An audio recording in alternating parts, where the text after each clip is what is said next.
Bienvenidos a la lección número 10 de este curso de redacción académica. Escribe tu primer artículo científico sin morir en el intento. Vamos a hablar ahora de la unidad, la coherencia y la cohesión.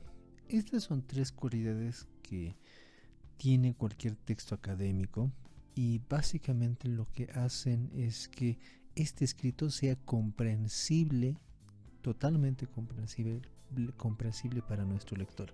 Sin esas tres cualidades nuestro lector no va a poder entenderlo. Esta lección número 10 pues le he dejado ahí, unidad, coherencia y cohesión. Al final pues que es casi, le dejé casi el final porque es como que la parte culminante de todo lo que estamos aprendiendo. Hemos aprendido, por ejemplo, oraciones, párrafos, estructuras, varias cosas antes. Pero esta es la parte más fundamental porque precisamente un escrito académico, una de sus características más fuertes es que se entienda, tiene que ser entendible. Acuérdense lo que decíamos en la lección número 1, no hacemos escritura egoísta. Ese no es el propósito de la lectura académica, de la escritura académica. Por lo tanto, es fundamental que nuestros escritos académicos puedan entenderse, que el lector pueda comprenderlos, y para eso está la unidad, la coherencia y la cohesión. Resumamos aquí lo que vamos a hablar. En primer lugar, ¿qué entendemos por unidad? En la unidad, pues hablamos de que cada párrafo dentro del texto principal, cada párrafo dentro del texto gira alrededor de una sola idea principal. Lo mismo sucede para el texto en total. Todo el texto en total gira en relación a una idea y cada párrafo gira en relación a una idea. Eso estamos entendiendo por unidad. Pero esta cualidad de que es la unidad se complementa con otras. La otra es la coherencia. ¿Qué es la coherencia? La coherencia es la relación que mantiene el párrafo con el eje temático del texto o dentro de él. Es decir, que las ideas dentro de ese texto pues giren en relación al eje temático del texto, a la idea principal del texto. Entonces está muy similar a esto que es la unidad. Pero también viene esta tercera cualidad que es la cohesión. Esto nos vamos a entender por cohesión que todas las partes que componen el texto pues estén ordenadas de manera lógica, que tengan un orden, que tengan una razón específica para estar en ese lugar donde están. La unidad pues se rompe la unidad cuando se introducen elementos diferentes al principal, es decir, si en un párrafo o en un texto yo añado otros elementos que no están relacionados con la idea principal, ahí yo rompo la unidad del texto. Se rompe la coherencia si no hay relación entre las ideas, si las ideas secundarias no tienen relación con las ideas principales, con la idea principal, entonces ahí estoy rompiendo la coherencia.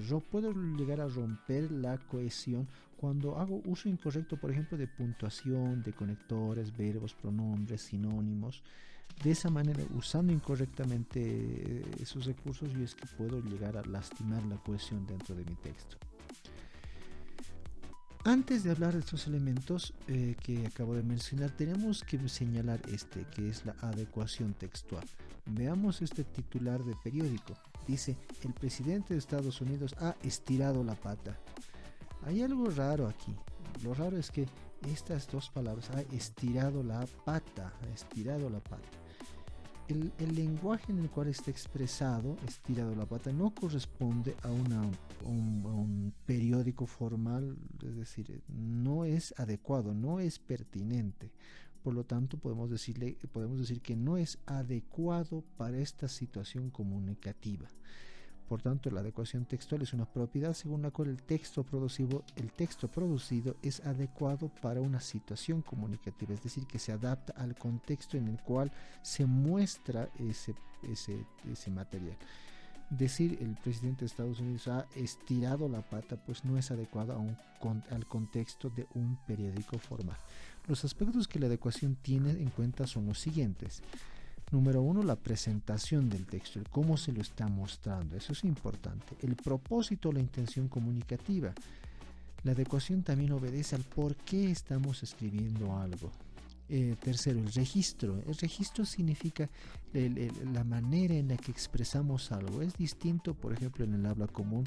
El registro que tenemos en el habla común con nuestros amigos es uno distinto. Tiene informalidades, tiene coloquialismos, pero el registro en un escrito académico puede llegar a tener lenguaje técnico, es más formal, es despersonalizado. Entonces de eso hablamos cuando entendemos el registro. El género y la tipología textual, ¿a qué género obedece ese nuestro texto? Entonces es algo que tenemos también que meditar cuando hablamos de adecuación textual. El tema tiene que ser coherente con el contexto, en el cual se va a comunicar. No podemos hablar algo que no tenga que ver con el contexto en el cual se va a expresar ese texto. El canal se refiere al medio por el cual se va a comunicar ese texto. Nuestro texto, si hablamos de adecuación textual, se tiene que acomodar también a ese canal. Por ejemplo, cuando escribimos para páginas web, cuando escribimos dentro del mundo web, nuestro texto tiene que adecuarse a ese canal. Por tanto, por ejemplo, puede tener links, puede tener imágenes animadas, puede tener, en general va a ser un texto relativamente más cortos, porque estamos hablando del mundo del internet, donde la información es abundante. Entonces nos adecuamos también al canal. Aquí ahora sí nos centramos a una de estas primeras cualidades que describíamos a un principio, la unidad. Por unidad decimos que pues dentro de un texto todos los componentes giren en relación a una idea principal. Imaginemos que esto es un párrafo. Está aquí en el color más oscuro la idea principal. El resto de ideas principales, fíjense, es la misma escala cromática, digamos, pero estas están apoyando la idea principal, siguen hablando de la idea principal, están en relación a la idea principal. En este otro párrafo, aquí estará nuestra idea principal, la más oscura. Aquí están en tonos menos oscuros, están las ideas secundarias, pero hay esta que rompe, fíjate, esta que no tiene que ver con estos colores cálidos, este es un color frío. Entonces podemos decir que esta oración no apoya, no extiende este párrafo, por lo tanto es un texto, esta es una idea que está rompiendo la unidad. Aquí ya tenemos no párrafos, tenemos un texto ya entero, un texto con 4 párrafos, y ahí vemos nuevamente que estos párrafos están compuestos por oraciones, que esas oraciones tienen unidad en torno a la idea principal de cada párrafo, pero fíjense, todos estos párrafos también son colores cálidos, entonces todos están girando también en relación a un solo tipo de color. Entonces hay unidad dentro de este texto. Si este elemento, por ejemplo, lo introdujéramos aquí, pues en este texto ya no habría unidad. ¿Qué es la coherencia? Veamos este otro elemento. Básicamente es la cualidad del conjunto del texto global y cada uno de sus párrafos de ir comunicando una sola idea. Es decir, es la cualidad que tiene un texto, un párrafo, para solo desarrollar una sola idea y no otras varias o ideas incluso contradictorias. Es un principio semántico, es decir, un principio de significados, que los significados vayan expresando una sola idea principal. Se da cuando se cumplen los siguientes requisitos: relación temática, es decir, que en el escrito debe haber relación temática, debe haber progresión temática, pertinencia, y se debe conservar el principio de la no contradicción. Si cumplimos estos requisitos, pues tenemos un texto coherente que durante todo su desarrollo vaya expresando una sola idea. Aquí vemos un ejemplo de error en relación temática. El otro día el novio de mi hija me contó un chiste buenísimo. Oye, cerré bien el baúl. Bueno, no sabes cómo me reí, me llegó a doler la garganta. Acuérdate de que hoy día pago yo. Se trataba de... Si te das cuenta, aquí todo lo que se va mencionando, hay trozos de ideas que están mezclándose dentro de un párrafo, pero que no tienen relación temática. Aquí está hablando de que una persona se encontró con el novio de su hija, y luego habla de que se pregunta si se robó en el auto. Luego vuelve a hablar de que se rió y que le dolía la garganta. Luego menciona de que en este día le tocaba pagar a él, y luego vuelve otra vez a lo que estaba intentando contar al principio. Entonces, en todo lo que es en este párrafo, las oraciones que componen este párrafo no guardan relación temática, porque hablan de varios temas muy diferentes y sin ninguna conexión directa. Entonces, aquí tiene un problema de relación temática. Aquí vemos otro ejemplo de relación temática. Edgar Allan Poe es mundialmente conocido por ser uno de los maestros del relato corto, del cual fue uno de los principales exponentes en Estados Unidos. Este país se encuentra situado en Norteamérica y se caracteriza por el gran desarrollo que ha alcanzado. Aquí nos está hablando de Edgar Allan Poe, y que ha sido uno de los principales exponentes en Estados Unidos, y aquí se pone ya a hablar de Norteamérica específicamente, y ya se pone a hablar de su desarrollo que el desarrollo que ha alcanzado. Entonces, estas dos ideas que son aparentemente sí tienen que ver porque ambas hablan de Estados Unidos, pero aquí ya se está saliendo del centro de atención que es Edgar Allan Poe. Aquí ya se está poniendo a hablar de Norteamérica, no propiamente de Edgar Allan Poe. Entonces hay un problema de relación temática en este párrafo. Y eso puede sucederle a nuestros párrafos también. Nosotros tenemos que ver si en nuestros párrafos no existen esos problemas de relaciones. Veamos ahora un problema de contradicción. Mi amor, si en verdad no se me olvidó llegar al restaurante, bueno, en verdad sí, pero porque estaba lleno de trabajo, no sé, igual terminé temprano de trabajar, pero había sido un día estresante. Aquí se está contradiciendo, está diciendo que se le olvidó llegar al restaurante porque estaba lleno de trabajo, pero igual dice, igual de todas maneras terminó su trabajo temprano, pero había sido un día estresante. Pero si decía que estaba lleno de trabajo, entonces ¿cómo se le ha olvidado? Si te das cuenta, entonces hay una contradicción en este párrafo. Nuestros párrafos pueden ser contradictorios también y eso es algo que tenemos que evitar. Otra vez un ejemplo de problema de contradicción. Una de las grandes ventajas de esta carrera es que tiene un amplio campo laboral, ya que sus profesionales están pagados para desenvolverse en diversas áreas y en consecuencia son muy requeridos por empresas y organizaciones. Muchos estudiantes desisten de estudiar ingeniería comercial porque el campo laboral está muy copado. De hecho, es una de las carreras con más alumnos en nuestro país. Este es uno de los defectos de la ya mencionada profesión. Debido a la gran cantidad de ingenieros existentes, colapsa el mercado. Raro, porque aquí estamos hablando de que es una carrera que tiene un amplio mercado laboral, pero aquí decimos que no tiene un amplio mercado laboral, entonces hay un problema de contradicción. Hay un problema de pertinencia. Un texto también tiene que ser pertinente pensando a quién está siendo escrito, quién lo va a leer, o dentro del contexto de lo escrito, del mensaje que se está transmitiendo, tiene que pensarse también a quién se está dirigiendo en ese momento el texto. Veamos, por ejemplo, este es un texto en el cual se le está hablando a un niño de 11 años. Dice: gordito, ¿qué significan estas notas? ¿Usted cree que con este nivel de responsabilidad el día de mañana va a poder sacar adelante una familia? Mire, mijito, a las mujeres nos gusta admirar a nuestros maridos. ¿Usted piensa que con estas notas su futura esposa se sentirá orgullosa? No, pues tome conciencia. El problema está que no es pertinente, porque si este texto es dirigido a un niño de 11 años, pero un niño de 11 años no tiene noción de casarse, no tiene noción de mantener una familia, entonces es un texto que no es pertinente, tiene el problema de la pertinencia. Cuando estábamos hablando de coherencia y ahora hablamos de cohesión, pues tenemos que entender que es una propiedad sintáctica. ¿Qué quiere decir esto? Que obedece más a reglas gramaticales más tendientes a la forma que a los fondos. Existen diferentes mecanismos de cohesión, los cuales en un instante vamos a conocer en detalle. Estos mecanismos de cohesión son la coherencia léxica, definida por la sinonimia, hiponimia, hiperonimia, conocimiento del mundo, calificación valorativa. Otro mecanismo de cohesión es la coherencia gramatical, son las proforma, las elipsis y finalmente tenemos los conectores. Esto nos garantiza que nuestro texto tenga cohesión. Acuérdense, ¿qué era la diferencia entre coherencia y cohesión? Coherencia es pues que todas las ideas en un texto giren en relación a una sola idea, que no hayan contradicciones ni problemas temáticos, nada. Cohesión es que todas las partes que componen nuestro texto estén ordenadas lógicamente o jerárquicamente, pero que haya orden, que exista orden, que cada componente de nuestros textos esté en ese lugar por una razón. Y para eso hay estas herramientas como mecanismos de cohesión. Conozcamos algunos de ellos. Sigamos hablando de cohesión entonces. La cohesión es la cualidad que tiene un texto de estar muy bien tejido. La conexión se da entre todas las palabras, es un fenómeno sintáctico. La transición de una fase a otra de un párrafo debe estar correctamente articulada. Es un factor que contribuye a la coherencia. Es decir, la cohesión vemos en este hilado que están ahí los hilos unidos que están correctamente hilados. Entonces esto forma un todo muy ordenado, un todo muy sistemático. Lo mismo hace la cohesión, hace que las ideas estén todas ordenadas, todas ahí conectadas las unas de las otras por una razón lógica, por órdenes lógicos. Si tenemos un texto que está muy bien cohesionado, eso ayuda también a que el texto tenga mucha coherencia.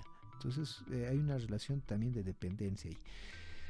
Es una cuestión más de forma que de fondo, ¿no? Porque hablamos de semántica sobre todo, de sintaxis sobre todo.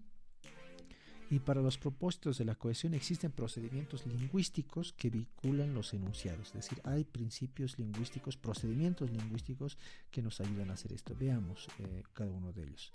Cohesión. Hay recursos para la cohesión. En primer lugar, el gran grupo son los recursos semántico-textuales, recursos que tienen que ver más con los significados, y por otro lado son los recursos sintáctico-textuales, que están relacionados más por las construcciones gramaticales, más por las cuestiones de forma que de fondo propiamente, aunque no significa que solo sean de forma. Conozcamos en primer lugar algunos de los recursos semánticos textuales. Uno de los primeros recursos semántico-textuales es los fenómenos de recurrencia. Uno de estos primeros fenómenos de recurrencia es la repetición léxica. Sucede que en un escrito podemos utilizar la misma palabra una y otra vez, la misma palabra exactamente. ¿Por qué necesitamos nosotros repetir la misma palabra durante todo un párrafo, durante toda una oración? Para que durante todo el escrito, durante todo ese párrafo, sigamos girando en torno a una sola idea. Ahí te das cuenta que si es un texto con cohesión, también es un texto coherente. Entonces nos ayuda a que no se pierda de vista la idea principal en torno a la cual estamos girando. Por eso a veces repetimos la misma palabra. Veamos el ejemplo. Mi abuelo tiene un bastón muy antiguo, y es que ese bastón fue una herencia de sus abuelos. Entonces ahí logramos que el texto aquí gire en torno al bastón. Repitiéndolo, logramos que mantenga una misma línea temática. Ahora, observemos la segunda recurrencia, que es la sinonimia. Básicamente eso es recurrir a sinónimos. Entonces utilizamos la misma palabra en la primera parte del texto, después podemos utilizar un sinónimo, después otro sinónimo de esa misma palabra, ¿no? Por ejemplo, mi abuelo tiene un bastón muy antiguo, y es que ese cayado fue una herencia de sus abuelos. Entonces seguimos diciendo bastón, pero estamos utilizando un sinónimo, y así estamos logrando hablar de la misma idea. Ahora hablemos de la tercera recurrencia, que es la correferencia o sinonimia textual. Es decir, significa decir la misma palabra, pero con otra a través de la cual podemos sobreentender o podemos entender la primera. Por ejemplo, el terremoto arrasó la ciudad. La tragedia fue imparable. Al decir tragedia, yo me sigo refiriendo al terremoto, porque el terremoto es una tragedia. Entonces me sigo refiriendo a lo mismo. Por tanto, estoy manteniendo la misma línea temática. Y otra vez reitero, si trabajamos bien la cohesión, entonces estamos haciendo esta correferencia o sinónima textual dentro del fenómeno de la recurrencia. Entonces así, trabajando bien esta cohesión, logramos mantener la línea temática, y de esa manera estamos escribiendo un texto coherente. Existe otro recurso semántico textual, que es la hiperonimia y la hiponimia. Para esto veamos un ejemplo. El hiperónimo es la flor, el hipónimo es la rosa. En ejemplo de hiperónimo tenemos a la flor, ejemplo de hipónimo tenemos la rosa, clavel, gladiola. ¿Cuál es la diferencia fundamental? El hiperónimo es como un nombre más general, un nombre más amplio, y el hipónimo son como nombres más específicos dentro de esta palabra. Por ejemplo, la rosa es una flor, el clavel es una flor, la gladiola es una flor. Todas son flores. Sin embargo, no podemos decir que la rosa sea clavel o que un clavel sea una gladiola, pero lo que sí en común, todas son flores. Por lo tanto, podemos hacer esto en un texto para mantener la línea temática. Veamos, a María le encantan todo tipo de flores, los claveles, rosas y gladiolas. Entonces estamos utilizando el recurso de hiperonimia, hiponimia. Ahora hablemos de los campos semánticos. Los campos semánticos son palabras que comparten un sema, es decir, tienen algo en común, tienen un significado en común. Pared, tapia, muro, prestil, cerca, verja, muralla, todas estas tienen algo en común. ¿Qué es lo común que tienen? Por ejemplo, en común tienen todas estas que marcan un límite sobre el cual no se puede pasar. Además de esto, todas estas son verticales, aunque algunas eran más pequeñas, más grandes. Y ahí se radica la diferencia. Sin lugar a dudas, no son palabras exactamente, no son ni siquiera sinónimos a veces, pero todas se relacionan en algo, todas tienen algo en común. Pared y tapia tienen algo en común. Cerca y pared tienen algo en común. No son exactamente lo mismo, pero tienen algo en común. Entonces, en un texto podemos ir utilizando estas palabras para que no se pierda la línea temática de lo que estamos hablando en ese texto. También existe la derivación, uno más de los recursos semántico-textuales. Para eso, pues la derivación es una combinación de la base léxica con afijos, que pueden ser prefijos y sufijos. Comprendamos esto a partir de un ejemplo. Hizo la comida en casa. A ella le encanta la comida casera. Entonces aquí nuestra base léxica es casa, de la cual hemos derivado la palabra casera. Entonces, de esta manera, repitiendo estas dos palabras así, estas palabras derivadas, hacemos que se mantengamos la línea temática de lo que estamos diciendo en ese párrafo. Otro recurso textual para tener un texto cohesionado es la antonimia, es decir, enfrentar antónimos. Aunque esto parezca medio raro, también nos ayuda a mantener una sola línea temática, porque estamos dando de lo que hablamos, damos la contra en ese mismo párrafo, en ese mismo texto. Veamos, antes las reglas eran muy fuertes, ahora la gente se relaja demasiado. En esa confrontación de antes frente a ahora, lo que hacemos es nuevamente tener un texto cohesionado. Hablemos ahora de los recursos sintáctico-textuales que, como ya lo decía, tienen que ver más con las construcciones gramaticales. Uno de sus primeros recursos sintáctico-textuales es el principio de sustitución. Cuando hablamos del principio de sustitución, tenemos que recordar pronombres personales de tercera persona, él, ella, lo, la, o pronombres demostrativos, este, ese, o pronombres posesivos, nuestro, el nuestro, o pronombres relativos, que, el que, quién. También encontramos las otras formas, adverbios, aquí, allá, y palabras comodines. Veamos un ejemplo.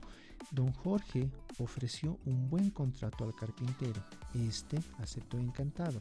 ¿A qué está refiriéndose este? Se está refiriendo al carpintero. Entonces, está reemplazando, en esta siguiente idea, está reemplazando a carpintero. Para no repetir otra vez, el carpintero aceptó encantado. De esa manera estamos haciendo que sigamos manteniendo una línea temática y que se siga hablando de lo mismo. Otro principio muy importante también de sustitución son las anáforas y las catáforas. Entendamos esto con un ejemplo que es más fácil de entender. Veamos primero las anáforas. Don Jorge ofreció un contrato al carpintero. Este aceptó encantado. ¿Qué estamos haciendo aquí? Pues que esta palabra está reemplazando a la primera, que es la principal, digamos. Hay un principio de sustitución para no caer en redundancia. Sucede lo contrario con la catáfora.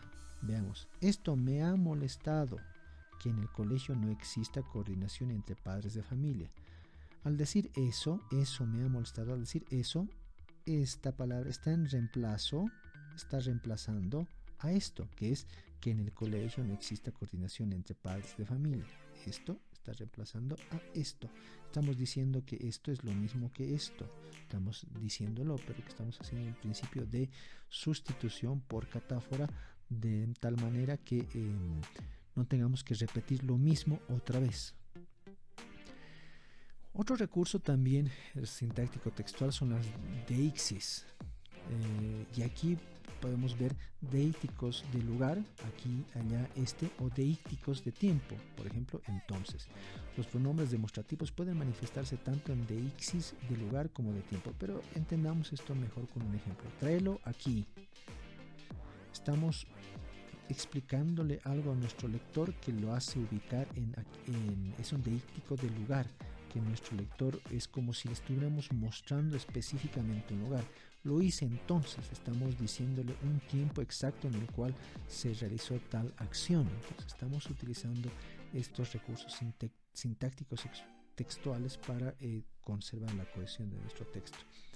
También existe otro recurso sintáctico textual, es la elipsis. La elipsis es cuando nosotros hacemos desaparecer algo de un conjunto, pero que sin ese algo aún tiene sentido. cuando hacemos desaparecer algo. Veamos, nominal, existe una elipsis nominal. El terremoto arrasó la ciudad, fue imparable. ¿Qué fue imparable? El terremoto. Lo que estoy haciendo aquí es eliminar la palabra terremoto, pero se sigue entendiendo a qué me refiero. El terremoto arrasó la ciudad, fue terrible. ¿Qué fue terrible? El terremoto. Entonces sigo con esta elipsis, estoy eliminando la palabra terremoto en la segunda oración. Veamos otro ejemplo, una elipsis verbal. ¿Está haciendo calor? Y responde no, frío. ¿Qué estamos eliminando aquí? No, está haciendo frío. Pero solamente decimos no, frío. ¿Está haciendo calor? No, frío. Esto podemos eliminarlo, podemos hacer esta elipsis verbal a partir de que esto anterior también le da un contexto a partir del cual se entiende, se puede obviar o se puede sobreentender que estaba aquí. También existen los conectores discursivos, que son aquellas que nos ayudan a darle también más cohesión a nuestro texto. Es otro recurso sintáctico textual. Entonces son palabras que lo que van a hacer es unir, enlazar dos ideas, ¿no? Por ejemplo, no vino a trabajar porque estaba enfermo. A continuación vamos a ver varios de esos ejemplos de estos conectores discursivos. Existen conectores discursivos o gramaticales, por ejemplo, unos que cumplen funciones causales. Podemos encontrar porque, ya que, debido a que, pues, como ejemplos. Veamos aquí otro ejemplo. Estos son conectores, algunos ejemplos de conectores, pero veamos cómo utilizar algunos de esos conectores en una oración. Lo leeré porque me sirve para mi trabajo. Este porque está conectando estas dos ideas. Conectores gramaticales, función 2, consecutivos. ¿Cuáles son esos conectores? Por ejemplo, por tanto, luego, así que, en consecuencia, en este sentido, entonces, de tal forma, además, así pues, etc. Ejemplo, ya conseguí el dinero, por consiguiente, podré viajar a Europa. Este por consiguiente está uniendo esta idea con esta idea, le está dando más cohesión. También podemos ver conectores a partir de la función de que son condicionales. Algunos ejemplos son sí, siempre que, en caso que, mientras que, a no ser que, según, etc. Te acompañaré siempre y cuando me pagues el pasaje. Lo que está haciendo este conector es nuevamente conectar esta idea con esta idea. Finales, función 4, relacionado a los conectores finales. ¿Para qué? Con el fin de qué, con el propósito de qué. Veamos, te acompañaré con el propósito que no te vayas a perder. Esto con el propósito está conectando esta idea con esta idea. Concesivos, aunque, aun cuando, a pesar que, no bien. Ejemplo, te acompañaré aunque no te lo mereces. Este aunque une esta idea con esta idea, hace que estén más cohesionadas. Comparativos, como, así como, más que, menos que, igual que, tan, como. Ejemplo, te cuidaré así como tú lo hiciste conmigo. Nuevamente está conectando esta idea con esta idea. Temporales, cuando, mientras, no bien, apenas, antes que, después que, en cuanto. Ve televisión mientras teje. Esta palabra, este conector está conectando ve televisión con teje. Copulativas, y, ni, y, también, no solo, sino también. No me llamaron ni me enviaron un correo. Adversativos, pero, aunque, si no, no obstante, sin embargo. Te lo diré, pero no lo olvides. Nuevamente vemos que esta palabra conecta estas dos ideas. Conectores de certezas. Indudablemente, claro, es evidente, en realidad, como nadie ignora, es como es por muchos conocido. Entonces vemos un ejemplo. Con estas pruebas es evidente su culpabilidad. Esta palabra conecta esta idea con esta idea. Función 11, sinopsis. En resumen, en síntesis, en pocas palabras, tú eres flojo, desorganizado, cómodo. En resumen, un irresponsable. Estas palabras conectoras pueden tener su presencia durante durante varios lugares de nuestro texto. Van a estar siempre presentes en los párrafos y en varios lugares de nuestro texto, y precisamente lo que hacen es también darle esa cohesión a nuestro texto, y que a partir de esa cohesión sean también coherentes. Recuerda entonces, para terminar esta lección, un texto tiene que tener básicamente tres cualidades: unidad, coherencia y cohesión. Eso nos garantiza que tengamos un texto que sea entendible y comprensible, y que no necesite un abogado defensor al momento de ser leído por nuestro destinatario final. Esta ha sido nuestra lección número 10. Nos vemos en la siguiente lección.